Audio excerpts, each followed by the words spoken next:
Selamat malam Pak Angelo Michel dan juga selamat malam Bapak Ibu sekalian.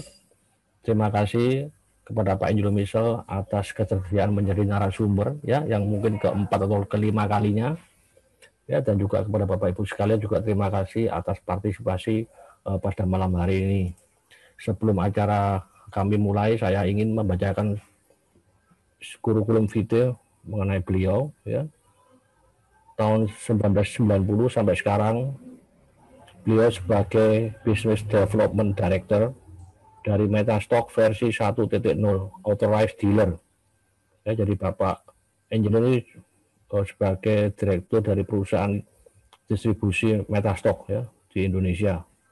Tahun 97 beliau mengadakan technical analysis seminar yang pertama kali ya di Indonesia. Jadi Pak Angelo ini merupakan pionirnya ya di bidang analisa teknikal di Indonesia.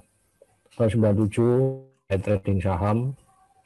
Kemudian tahun Juli 2007 beliau merilis bandar detektor sistem ya. Jadi Bapak Ibu kalau kepingin tahu mengenai bandar detektor sistem, nanti di akan cara saya beri nomor kontak beliau atau beliau memberi kontaknya ya.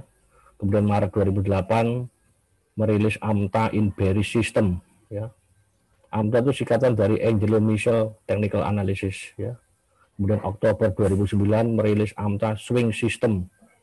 Kemudian Februari 2013 merilis AMTA Slingshot System.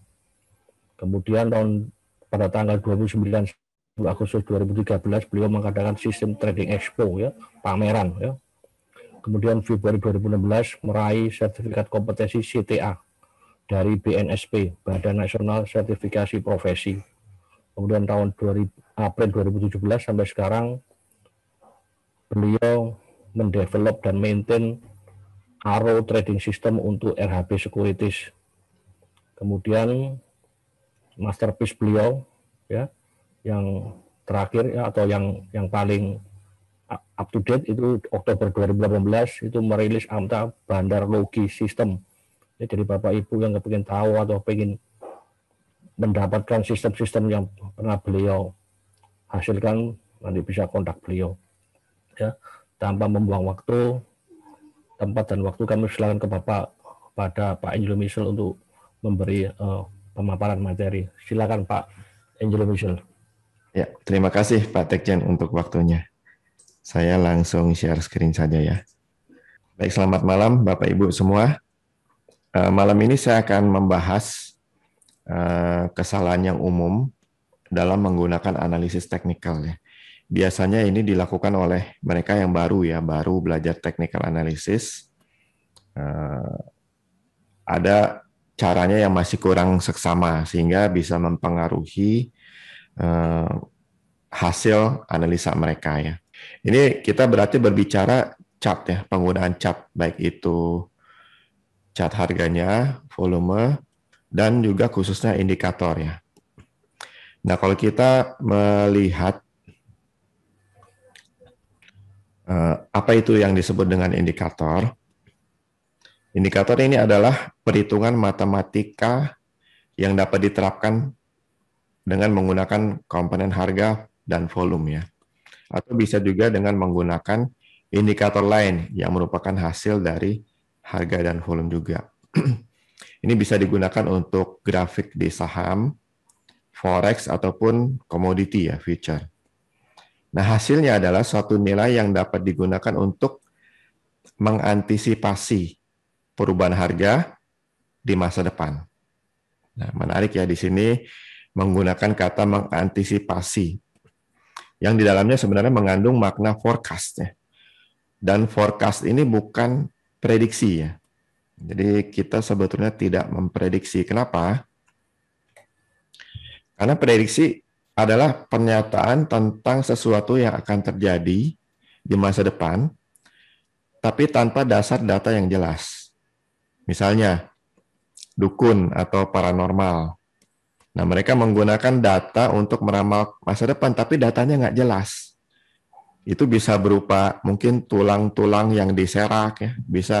Bisa dengan menggunakan data kartu tarot, atau bahkan di Indonesia bisa membaca air ya, air dalam gelas ya, dan banyak macam lagi ya. Itu prediksi ya, dasar datanya nggak jelas. Nah, forecast adalah pernyataan tentang sesuatu yang terjadi di masa depan dengan dasar data dalam deret waktu dan jelas datanya. Jadi datanya pun bukan satu atau dua saja, tapi cukup banyak dalam urutan waktu tertentu. Dan datanya biasa dalam bentuk angka, atau bisa juga dalam bentuk kejadian yang jelas ya, dan dipahami oleh orang lain. Jadi, analisis teknikal digunakan untuk melakukan forecast ya sebetulnya, bukan prediksi. Kalau mau persisnya begitu. Karena data-datanya jelas, yaitu harga, volume, dan indikator. Nah, sekarang kita akan lihat dalam technical analysis itu ada indikator apa saja. Nah, technical analysis sebetulnya indikator itu bisa dibagi dalam beberapa jenis ya. Nah, di sini saya bagi dalam 6 jenis. Kenapa? Ini sesuai dengan pengelompokan yang diberikan oleh Metastock ya. Karena memang saya adalah distributor Metastock. Mereka punya literatur banyak tentang technical analysis dan mereka bagi dalam 6 jenis. Nah, sumber lain bisa membagikan dalam pengelompokan yang berbeda ya dari ini. Tapi bedanya pasti nggak jauh ya. Ada 6, yaitu trend indikator, momentum indikator, volatility indikator, cycle indikator, market strength indikator, dan support resistance indikator. Nah, untuk trend indikator, apa itu trend indikator? Ini adalah indikator yang mengukur tren harga, yaitu kecenderungan harga untuk bergerak ke satu arah, baik naik atau turun, atau bahkan mungkin ya bisa disebut sideways ya, kalau tidak naik atau turun. Nah, ini ada beberapa macam, ada yang disebut indikator Arun, DEMA, MACD yang cukup populer, moving average juga cukup populer, parabolic SAR, standard error band, time series forecast, dan banyak lagi.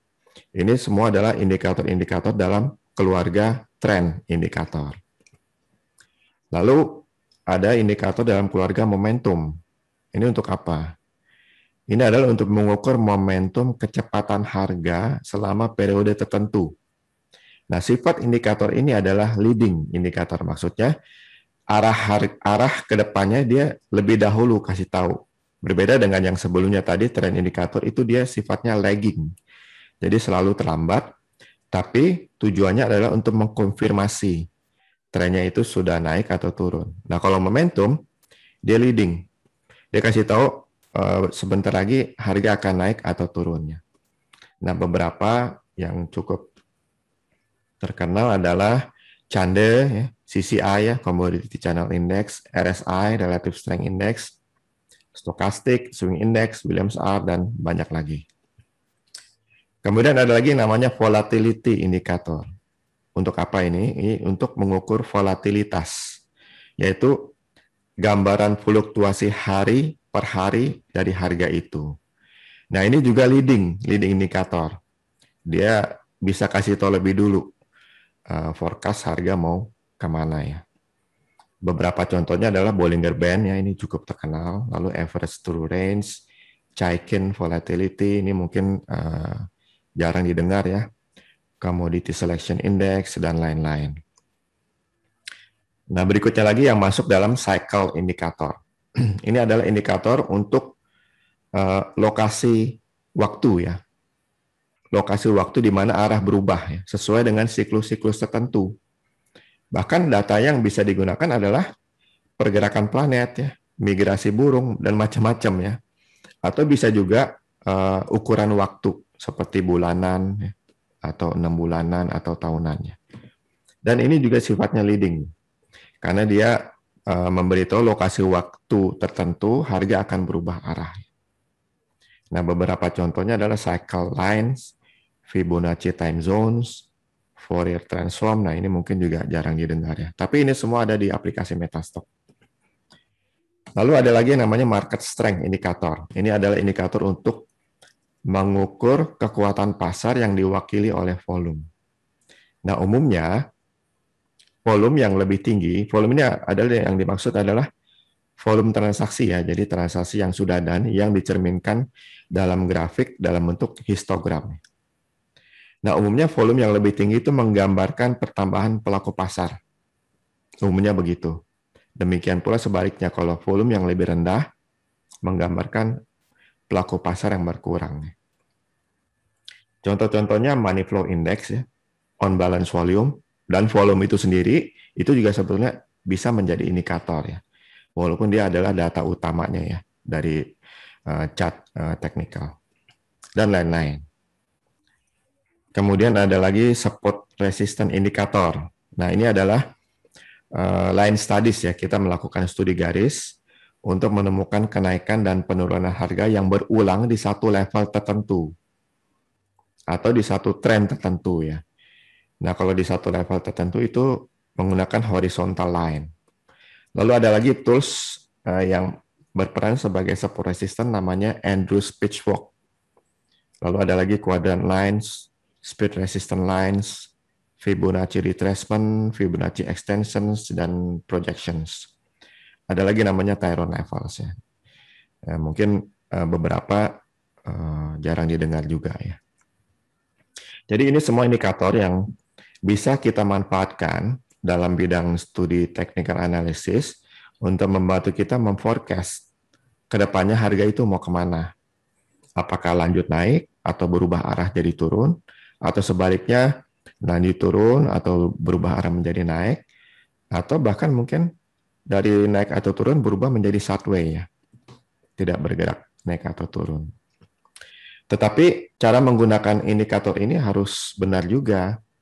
Kalau salah menggunakannya pasti hasil analisanya juga akan salah ya.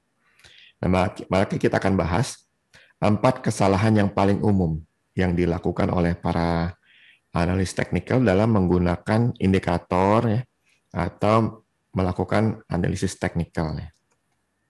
Mari kita lihat kesalahan yang pertama itu apa. Kesalahan yang pertama yaitu mengabaikan komponen harga apa yang menghasilkan suatu indikator. Jadi maksudnya ada suatu indikator, kan pasti dia menggunakan komponen harga atau komponen harga dan volume. Bisa dua-duanya, bisa harga doang. Lalu menghasilkan satu nilai yang diplot akan menjadi satu indikator. Nah, kita harus tahu satu indikator itu dalam rumusnya menggunakan komponen harga yang mana, apakah harga close, apakah harga open, apakah high, apa low, atau mungkin harga open dan low, atau mungkin harga open, low, dan close, atau yang mana gitu. Kita harus tahu persis. Mengapa kita perlu tahu persis? Karena pada waktu kita melakukan perbandingan dengan indikatornya, kita bisa melakukannya dengan cara yang salah ya. Nah, umumnya melakukan interpretasi harga melalui satu indikator adalah dengan melihat aspek 4 hal di bawah ini ya. Yaitu kalau terjadi crossing antara harga dengan indikator. Atau kalau indikator memasuki area overbought atau oversold. Atau kalau terjadi divergensi antara harga dengan indikatornya. Atau spot ya, peranan indikator sebagai support dan resistance dari harga itu sendiri juga. Nah, ini yang biasa yang umumnya dilakukan ya, perbandingan antara harga dengan indikatornya. Nah, kita harus pastikan jangan sampai salah ya. Misalnya nih, misalnya contoh yang populer adalah indikator RSI, ini Relative Strength Index. Ini RSI bisa kita baca dengan melihat area, sebentar saya pasang ininya dulu highlighternya. Dengan melihat area oversold, oversold ya yang di bawah 30, atau area overbought yang di atas 70. Ini untuk RSI. Umumnya begitu ya, tapi beberapa technical analysis bisa merubah si level-levelnya ini sesuai dengan parameter yang mereka anggap lebih cocok di satu saham atau satu instrumen. Nah, selain membaca apakah RSI ini sudah ada di area oversold atau overbought, RSI juga bisa dibaca dengan membandingkannya dengan harga untuk mencari apa yang disebut dengan divergensi. Nah, divergensi itu ada dua macam. Yang pertama, bullish divergence atau positive divergence. Itu untuk mengetahui kalau itu terjadi, harga akan berubah dari turun menjadi naik. Dari downtrend menjadi uptrend. Yang kedua namanya bearish divergence atau negative divergence. Ini sebaliknya. Untuk mengetahui bahwa harga akan berubah dari naik menjadi turunnya. Nah, ini contoh di gambar nih. Kita melihat harga sempat naik lalu turun, kemudian dia naik ya, lalu turun. Nah, kita bisa tahu bahwa setelah di sini harga akan bergerak turun downtrend dengan melihat kalau ada terjadi divergensi ya. Nah, bullish divergensi adalah jika bottom-bottom dari indikator jika dihubungkan itu akan muncul satu garis yang arahnya nanti berlawanan dengan garis yang berasal dari bottom-bottom harga pada periode yang relatif sama. Itu kalau bullish. Nah, kalau bearish adalah jika top-top indikator jika dihubungkan dengan satu garis akan memiliki arah yang berlawanan dengan garis yang berasal dari top-top harga pada waktu yang relatif sama. Misalnya ini. Ini top-top indikator, ditarik ada satu garis, lalu ada top-top dari harga, ditarik dalam satu garis. Ini namanya negative divergence. Dan benar harga akan ada turunnya. Karena kalau terjadi negative divergence, ini leading indikator ya. Dia bilang harga lagi naik nih, sebentar lagi akan turun. Dan ternyata memang benar turun. Tapi pada waktu harga dari turun bergerak naik, kita melihat tidak ada divergensi ya. Ini bottom-bottomnya ditarik, naik garisnya. Bottom-bottom ditarik, naik indikatornya, garis yang menghubungkan indikator ini. Mengapa? Rupanya karena cara membacanya, cara menggunakan indikator dengan harganya ini caranya kurang tepat. Nah, rumus RSI tidak mengandung harga high ataupun low.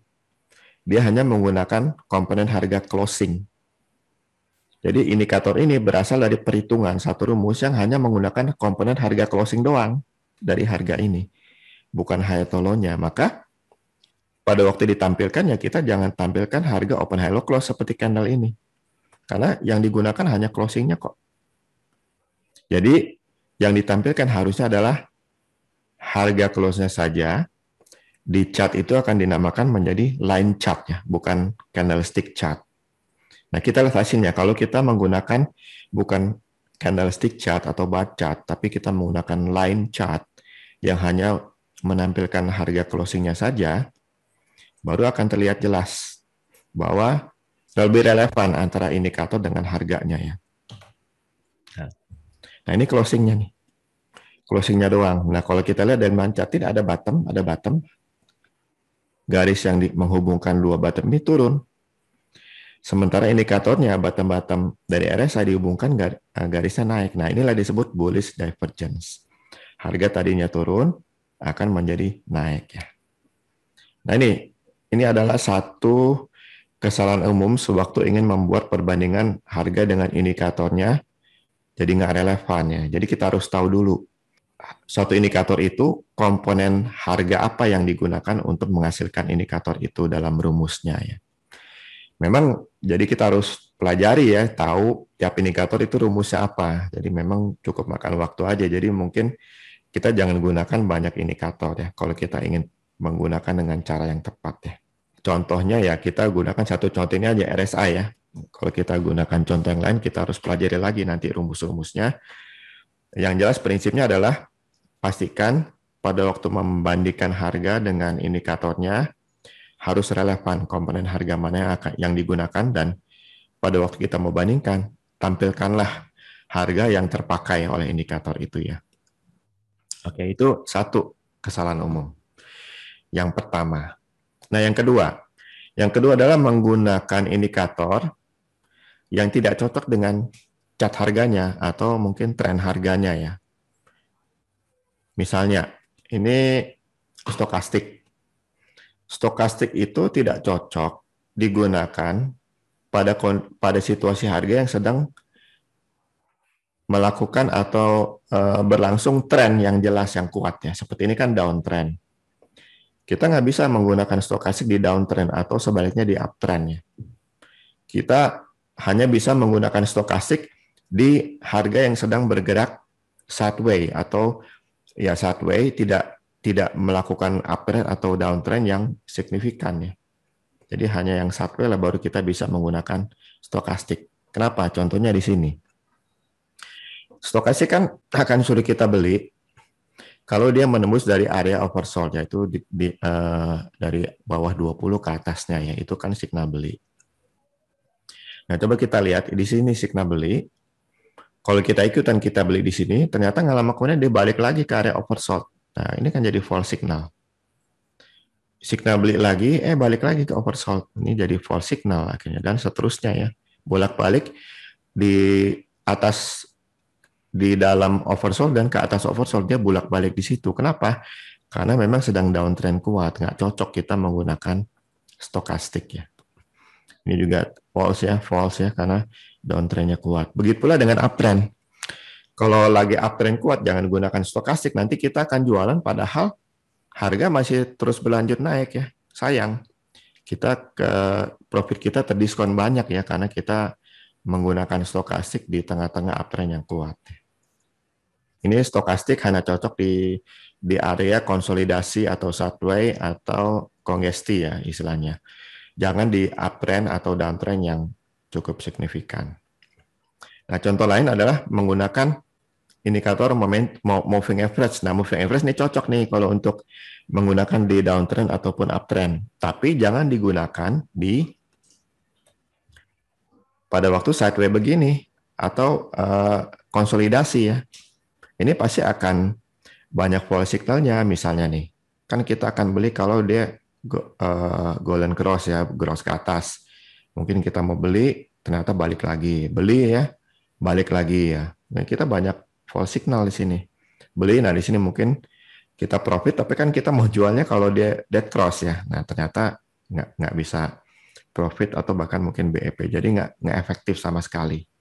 Jadi jangan gunakan indikator di tren yang tidak cocok untuk indikator itu ya. Kita bisa salah ya. Nah, ini kesalahan kedua. Gunakan indikator yang cocok dengan tren harganya.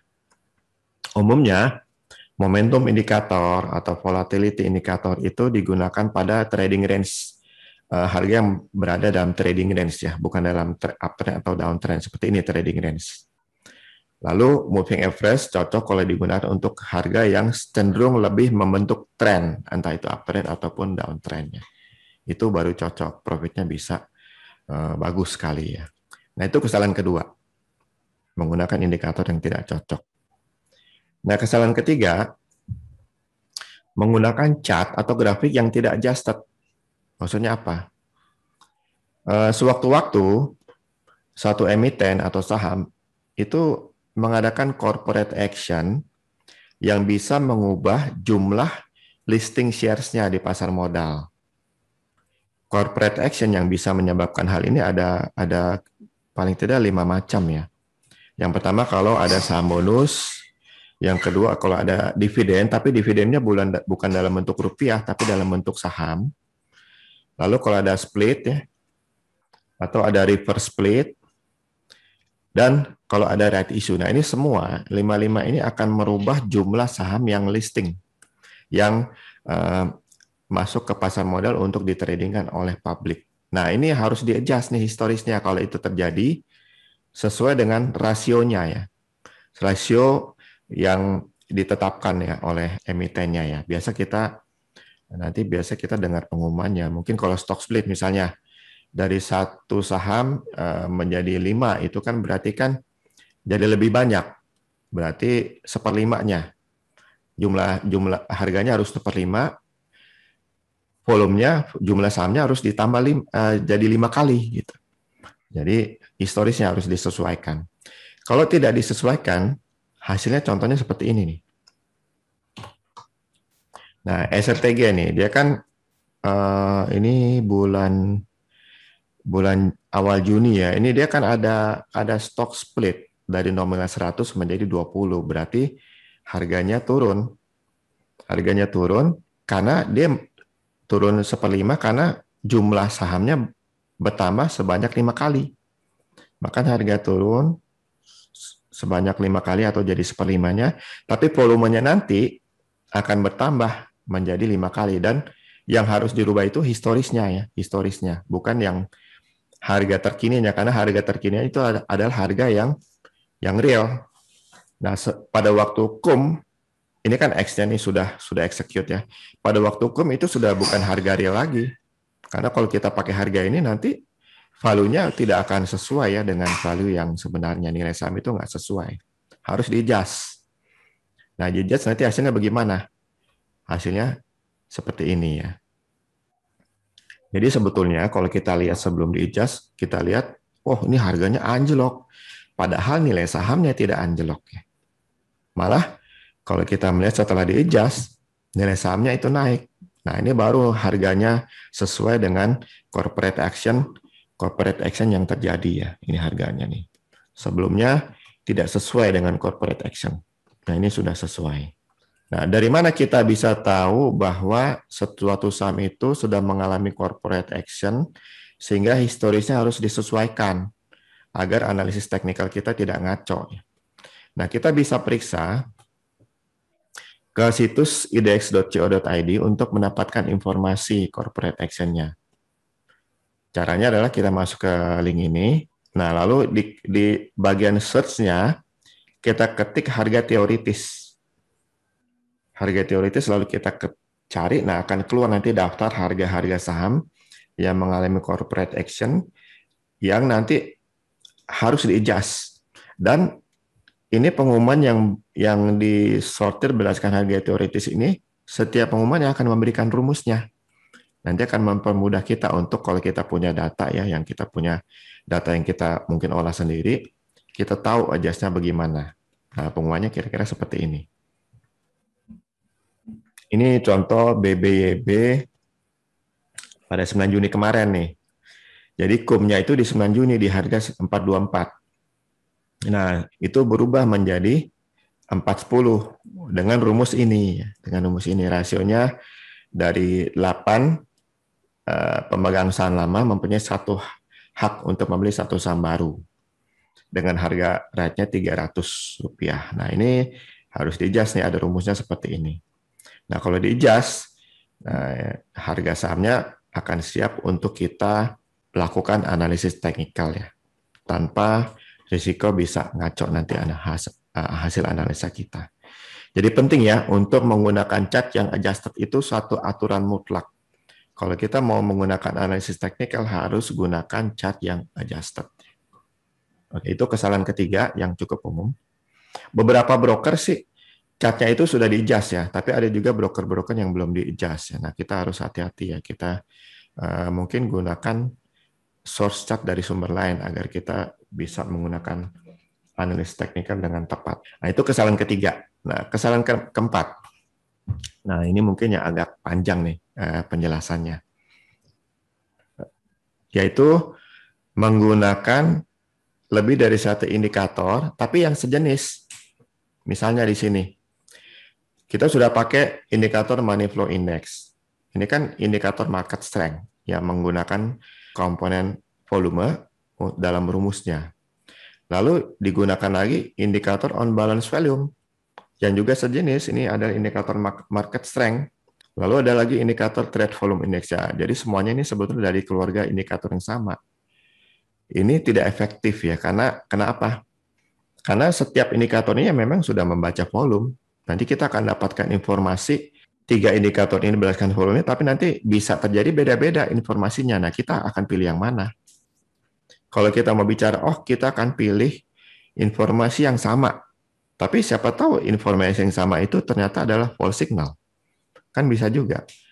Setiap indikator itu pasti ada false signalnya. Nah, kita nggak bisa pastikan kalau 3 indikator yang sama jenis ini pada waktu memberikan suara yang sama, itu bukan di lokasi suara yang adalah false signal. Kita nggak bisa jamin itu.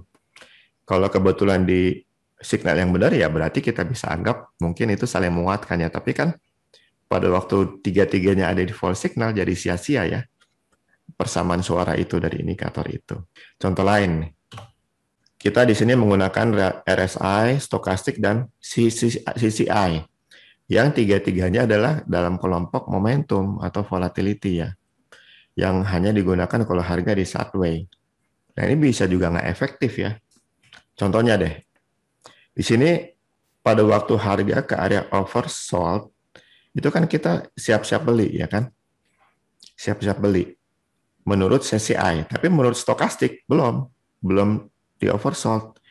Menurut RSI belum di oversold, kita belum siap-siap beli. Tolonglah kita putuskan, oh saya ikutin deh CCI, jadi kita beli. Nah ternyata benar ya, ternyata benar. Nah berikutnya, pada waktu dia masuk lagi ke oversold dan didukung oleh stokastik, meskipun tidak didukung oleh RSI, ternyata pada waktu kita ikutan dia malah turun ya.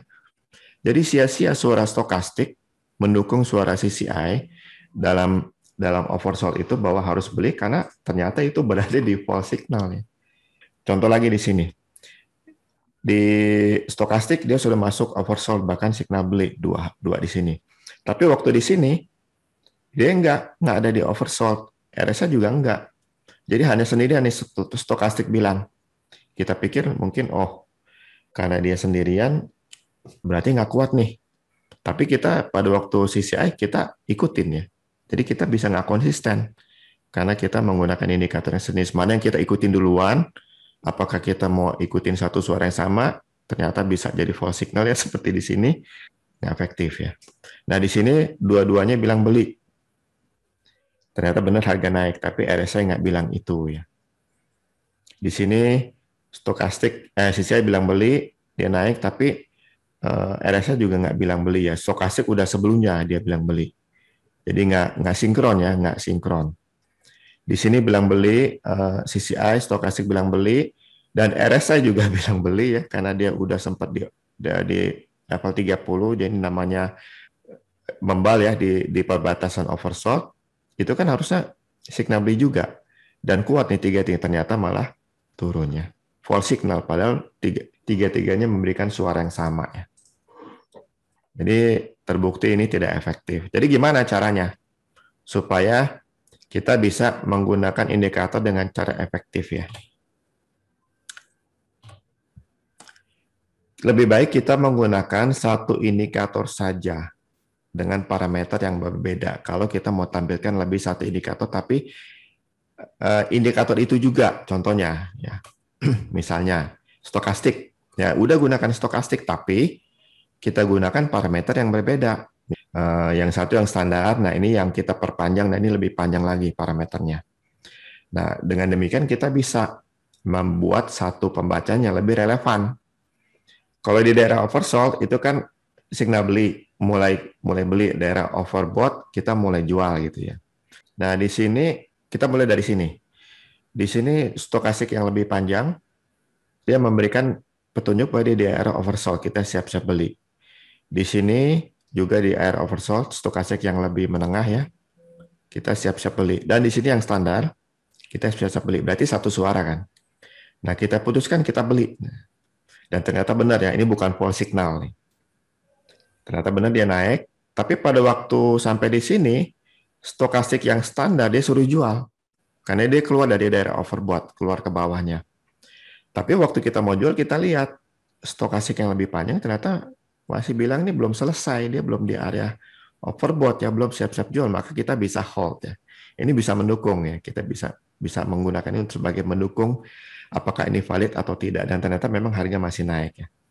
Nah, pada waktu harga stokastik yang lebih panjang sudah ada di daerah overbought seperti dia nih, nah kita sudah mulai siap-siap nih. Pada waktu yang pendek ini suruh jual, kita sudah pasti harus suruh jualan karena dia sudah di area di mana kita harus siap-siap jual ya. Nah, di sini nih dia suruh jual. Di sini juga suruh jual ya, membal dari area overbought-nya. Dan di sini juga dia sudah mau siap-siap jual. Berarti ini sudah mau confirm nih karena memang sudah di area overbought. Kita jual di sini dan ternyata benar dia turun ya. Nah, sampai di sini siap beli ya. Ini siap beli, ini juga siap beli. Nah, mungkin kita beli. Tapi begitu dia balik lagi ke bawah, nah kita sadar ini sudah mulai masuk ke area downtrend kuat. Kita ingat kalau sudah balik ke bawah, sementara dia baru tembus ke atas lalu balik ke bawah, itu indikasi kuat bahwa sudah masuk area tren yang kuat. Dalam hal ini adalah downtrend kuat. Nah kita berarti langsung cut loss, kita jangan beli dulu karena sudah masuk downtrend. Nah ini udah masuk oversold yang lama, ini juga oversold bolak-balik, ini lebih juga bolak-balik, kita nggak masuk dulu ya. Tunggu sampai dia mulai uptrend lagi di mana? Nah, kita bisa mulai di sini. Begitu dia naik ke atas, kita masih takut ya. Jangan-jangan dia balik ke bawah lagi, kita tunggu ya, tunggu sampai cukup lama ya, sampai cukup lama. Nah, begitu sampai di sini, dia membal ke area dari batas perbatasan oversold-nya kembali ke atas, itu signal beli kan. Ini juga mirip, dan ini sudah tidak berada di area oversold lagi. Dengan kata lain sudah lebih aman, maka kita bisa mulai masuk di sini. Dan seterusnya ya, di mana kita mulai jualan. Di sini mungkin dia keluar, tapi di sini tidak ada signal jual, kita masih hold dan ternyata benar dia balik lagi ke atas. Nah di sini kita mulai siap-siap jualan lagi, di mana pada waktu dia sudah bergerak turun, nah kita mulai takut nih kalau mulai turun lalu dia break, dia akan bearish, telat kita. Nah, kita mulai jualan di sini nih. Waktu dia jualan, ini juga mulai turun, ini mulai turun. Nah, ini saat yang bagus kita lebih cepat, lebih dulu jualan. Mungkin kita jual setengah dulu ya misalnya. Lalu kita jual setengah lagi, begitu confirm di sini. Dan seterusnya ya. Dia turun, maka harga turun. Nah, pada waktu dia membal, dari oversold, ini juga membal. Nah, ini kita bisa putuskan sebagai indikasi beli juga, karena nggak masuk ke area oversold, kan nggak bolak-balik di sini. Kita bisa mulai coba masuk. Nggak seperti di sini ya, nggak seperti ini. Kita mulai coba masuk, dan sampai sekarang kita masih hold ya. Masih hold. Nah gitu, contoh kalau kita menggunakan satu indikator saja dengan parameter yang berbeda ya. Jadi cara yang terbaik adalah menggunakan indikator yang satu indikator dengan parameter yang sama, atau cara lain adalah menggunakan beberapa indikator tapi yang beda keluarga untuk saling mendukung sesuai dengan jenisnya. Misalnya, kita mau menggunakan beberapa indikator, yaitu trend, momentum, volatility, cycle, dan market strength. Kita mau menggunakan ini. Trend, ini adalah indikator yang telat. Momentum, indikator yang leading, yang lebih dahulu ya. Volatility itu leading, cycle itu leading. Kita gunakan dari trend ini yang mana? Apakah moving average atau MACD atau Arun ya? Tinggal pilih. Lalu yang momentum kita pilih mau RSI atau stochastic. Lalu yang volatility mau pakai Bollinger Band atau apa, tinggal kita pilih ya. Kita contoh lah. Contoh kita putuskan kita mau menggunakan 4 indikator. Karena volatility sama momentum ini agak mirip ya, itu untuk sideway. Kita mau gunakan trend indikator, momentum, market strength, dan support resistance, misalnya begitu. Satu kelompok indikator, satu indikator saja. Jadi yang mewakili untuk setiap kelompok ini cukup satu indikator ya. Misalnya begitu.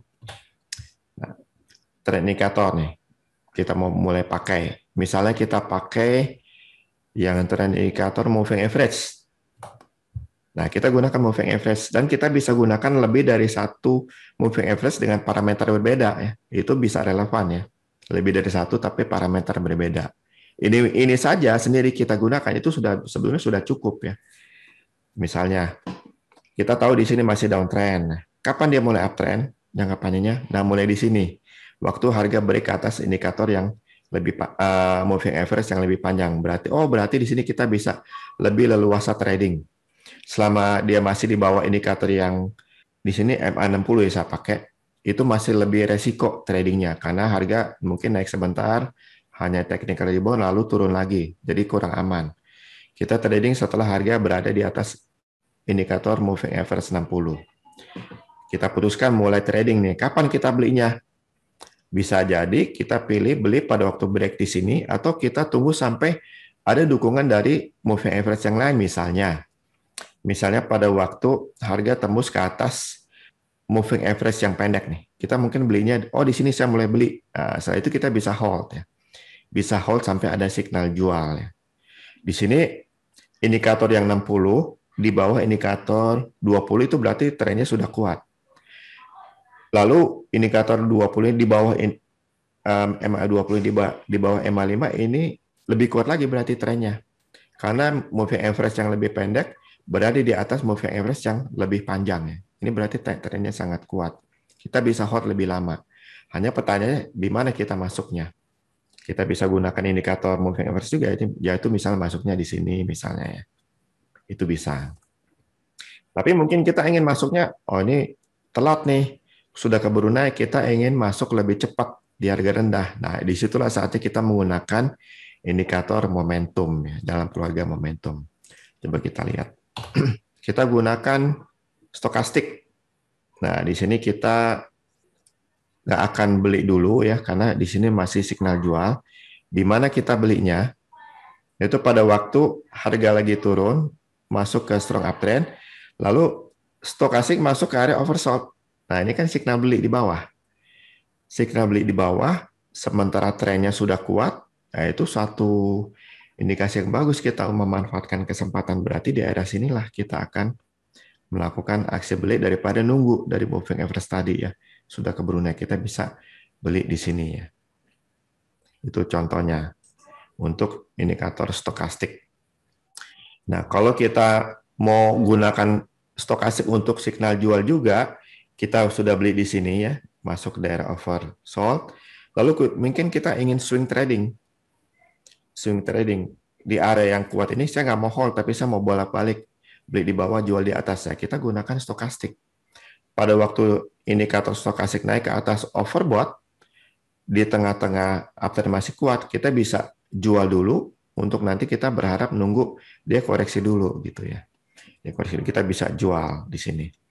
Walaupun ternyata harganya lanjut naik ya, lanjut naik dan kita berarti kehilangan kesempatan di sini.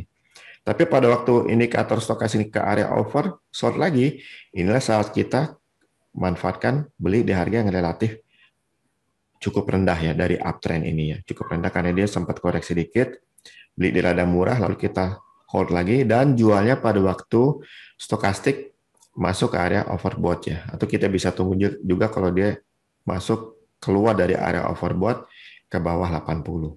Jadi kita bisa bolak-balik di situ. Jadi dengan dua indikator ini saja ya, satu stokastik, satu moving average, kita sudah bisa trading dengan lebih relevan dengan kondisi harganya ya. Pada waktu di uptrend itu lebih leluasa, kita bisa beli di harga relatif murah, jual di harga relatif mahal dengan dua indikator ini saja ya.